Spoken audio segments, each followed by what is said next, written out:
opportunity for sure. Definitely. Absolutely.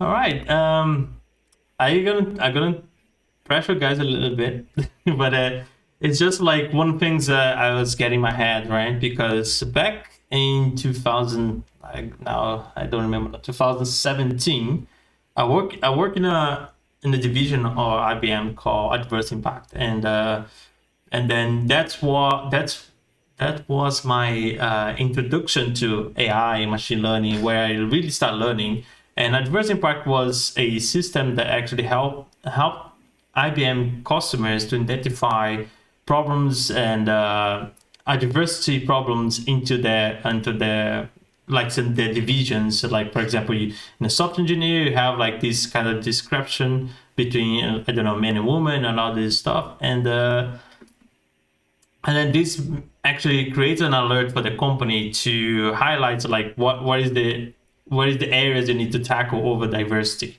So bringing diversity, and I know this is a topic that's increasing right now in Ireland. My question would be like when your customers came over to you and ask you, oh, I need a candidate, a specific candidate for Java role, do they mention they need like a specific like I need women or I need like a person that's not an Irish person? That's they actually add some diversity clause while you searching for a candidate? Yeah, I can jump in. So I would say no. Lucas is we're quite lucky in Ireland. I would say technology compared to the other divisions in Morgan McKinney probably is a lot more diverse. Obviously, companies are trying to adopt some initiatives and some programs to ensure that they're being inclusive. So, like one large global bank that we work with, when we're sending CVs, we must completely anonymize it.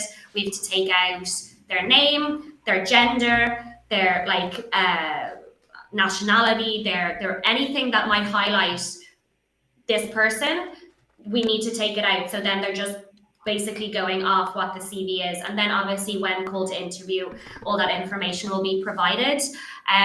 So I think they're trying to be a lot more inclusive that way.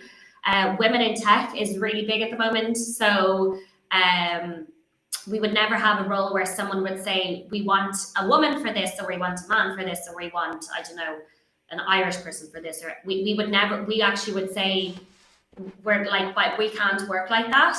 You might have, if you come across a strong female who's looking to get into this, we're always open to conversations, but it doesn't necessarily mean that they'll create a job just because it is a woman, or it is because what the other thing is. They're always open to conversations, and that would probably be one big thing at the moment.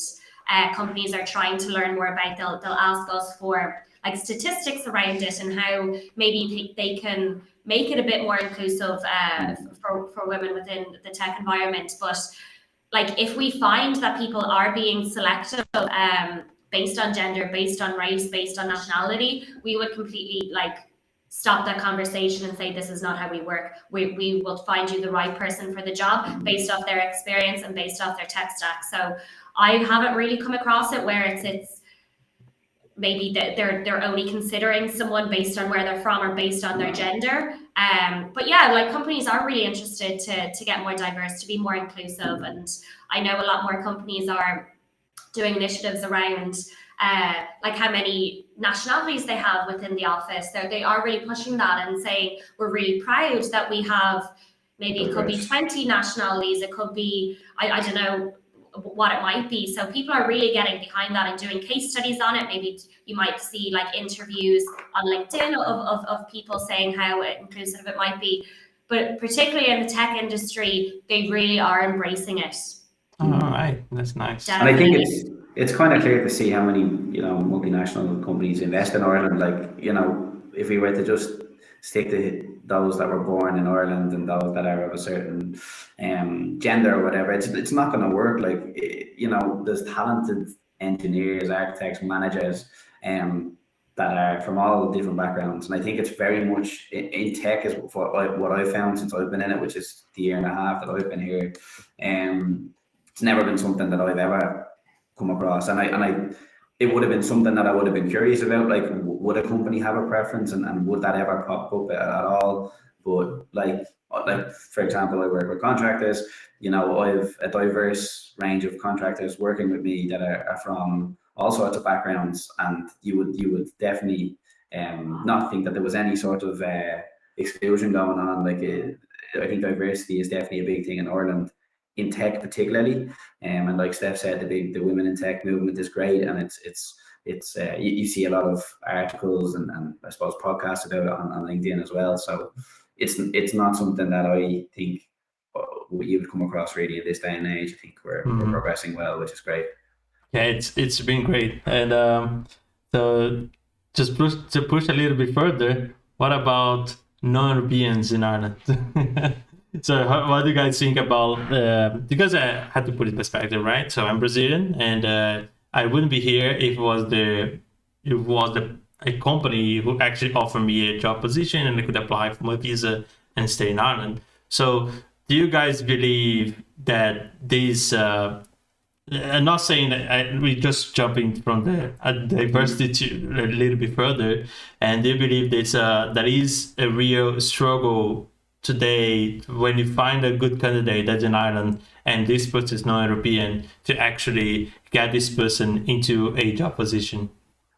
I think from if I was to take this one, like I think it's tricky for us because companies come to us to get them, like, let's say they may not offer a sponsorship, for example, and that is a big thing that we come up against. Like, if a company comes to us because they want us to find them diamonds, or let's say, I don't know, like they want us to find candidates that they can't source themselves because they don't have the time or maybe the budget to do so themselves. So I think a big thing is that we wouldn't come across many people that are, or many clients that are willing to sponsor, that will come to a recruitment agency, because obviously the sponsorship will cost them money, and then they're outsourcing the recruitment to us, which is going to cost them money as well. So I think it's a tricky one when asking someone that actually works for a recruitment agency, because for us, like, we just don't really see that many clients that are willing to sponsor. But I do know that in Ireland in general, the best way I would recommend to do is applying direct.